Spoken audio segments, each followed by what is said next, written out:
Alors salut les amis et bienvenue dans cette vidéo numéro 41. Alors dans cette vidéo on va voir une autre manière de pouvoir déclarer et tout simplement affecter des valeurs à un tableau. Ok, donc là ce qu'on avait utilisé comme méthode c'était tout simplement la déclaration et l'initialisation à la fois. Ok, le problème c'est quoi? C'est que là je suis obligé de connaître les valeurs que je souhaite tout simplement mettre au niveau de mon tableau. Alors que lorsqu'on va écrire des programmes, il peut parfois arriver qu'on ne connaisse pas dès le départ quelles sont les valeurs qu'on va mettre au niveau ici du tableau.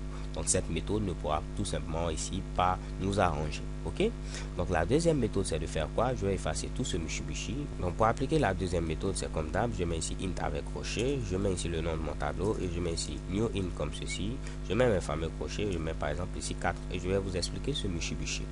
Alors ici rien de bien compliqué, j'ai dit que je veux avoir ici un tableau et ce sera un tableau de 4 entiers. Ok, donc là je suis obligé de donner au départ ici le nombre d'éléments que je vais avoir au niveau de mon tableau, ce qui va permettre au niveau ici de la mémoire de savoir combien de cases je dois réserver, raison pour laquelle j'avais pris tout simplement le logiciel Pen pour vous expliquer un peu au niveau du tableau qu'est-ce qui se passe. Ok, donc là lorsque vous avez mis ce Mitsubishi en mettant ici int crochet table new int 4, qu'est-ce qui va se passer? Il va prendre ici un espace en mémoire pour notre variable table, donc ici ce sera tout simplement notre variable table qui est présente à ce niveau, donc je mets ici table.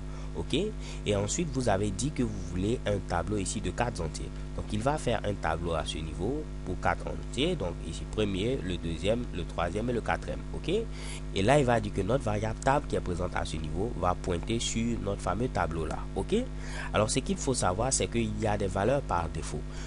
Ici par exemple ce sont des entiers, donc un tableau d'entiers, donc les valeurs par défaut il va mettre ici 0, il va mettre ici 0, il va mettre ici 0 et ici 0. Donc pour les entiers les valeurs par défaut c'est 0.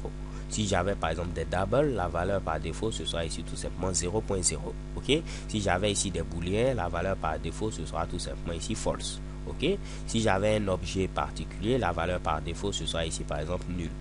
Si j'avais par exemple un caractère, la valeur par défaut ce sera tout simplement un anti-slash avec ce fameux U là et puis 4-0 comme ceci. Ok, donc il y a déjà des valeurs qui sont prédéfinies par défaut pour pouvoir remplir ici ces Mitsubishi là. Mais nous, vu que nous avons ici tout simplement des entiers, la valeur par défaut ce sera 0, 0, 0. Donc là, vu que nous avons mis new int 4, il va faire un tableau ici qui peut prendre 4 éléments et va les initialiser avec 0, 0, 0, 0. Ok, donc pour pouvoir initialiser ce Mitsubishi, puisque ici ce sera la position 0, la position 1, la position 2, la position 3, on pourra dire par exemple au niveau de la position 1 on veut mettre ici telle valeur et on va remplacer cette valeur pour mettre ici une autre valeur, ainsi de suite. Ok, donc là je peux dire quoi? Je peux dire au niveau de notre tableau, au niveau de la position 0, je veux mettre ici comme valeur par exemple ici 14. Au niveau de notre tableau également, au niveau de la position 1, je vais mettre ici comme valeur par exemple ici 15. Et pour les autres positions je vais laisser les valeurs par défaut.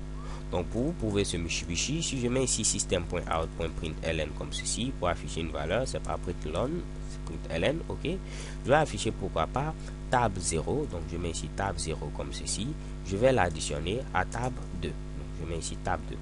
Ok, donc au niveau de tab 0 j'ai mis comme valeur ici 14, donc là j'ai mis ici 14. Au niveau de tab 2, comme vous pouvez le voir, je n'ai pas modifié la valeur. Donc si ce que je dis est vrai, c'est que la valeur par défaut c'était 0. Donc c'est comme si j'ai mis 14 plus 0. Donc là normalement il doit afficher 14 parce que 14 plus 0 ça fait 14. Je lance l'exécution de ce Mitsubishi et qu'est-ce que vous voyez? Chez Keban, vous voyez ici 14. Ok, alors que si j'avais modifié la valeur, si j'avais mis par exemple au niveau de tab 2 à ce niveau comme valeur par exemple ici 12, lorsque je mets ici 14 plus 12, j'aurai comme valeur ici 26 parce que dans tab 0 j'aurai ici 14, dans tab 2 j'aurai ici 12, donc j'aurai ici comme valeur tout simplement 26. Je lance l'exécution chez Keban, vous voyez ici 26. Ok, alors les gars on va rapidement récapituler. Si j'ai un tableau tout simplement et je connais déjà ici les différents éléments, je mets ici en mettant ici mon crochet, je mets le nom de mon tableau et je peux donner ici l'ensemble de mes éléments avec des accolades. Donc chaque élément sera séparé par des virgules. Puisque c'est un tableau d'entiers, je ne peux mettre que des entiers. Je ne peux pas mettre ici par exemple un double. Ok, ensuite je mets ici mon point virgule. Si je ne connais pas ici les éléments de mon tableau dès le départ, je mets ici in tab. Et ensuite je mets le mot-clé new, je mets ici in comme ceci et je mets par exemple 5. Cela veut dire je vais mettre ici 5 éléments au niveau de mon tableau. Et après je pourrais faire l'affectation, sachant que par défaut il met ici des valeurs.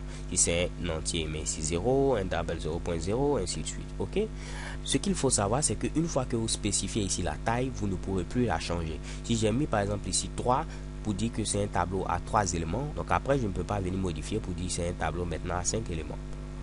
Raison pour laquelle on appelle ici les tableaux que nous avons vus jusqu'à présent des tableaux de taille fixe. La taille est fixée, on ne peut plus la modifier. Une fois qu'on met ici la taille, on ne peut plus la modifier.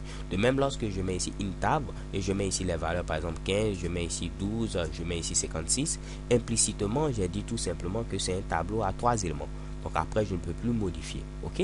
Donc là, ce sont des tableaux de taille fixe. Par la suite, on va avoir ici des tableaux dynamiques en utilisant par exemple les array list. Ok. Alors pour l'instant, c'est tout pour cette vidéo. J'espère que cette vidéo ne va pas être assez longue. So thanks for watching. Peace. XOXO.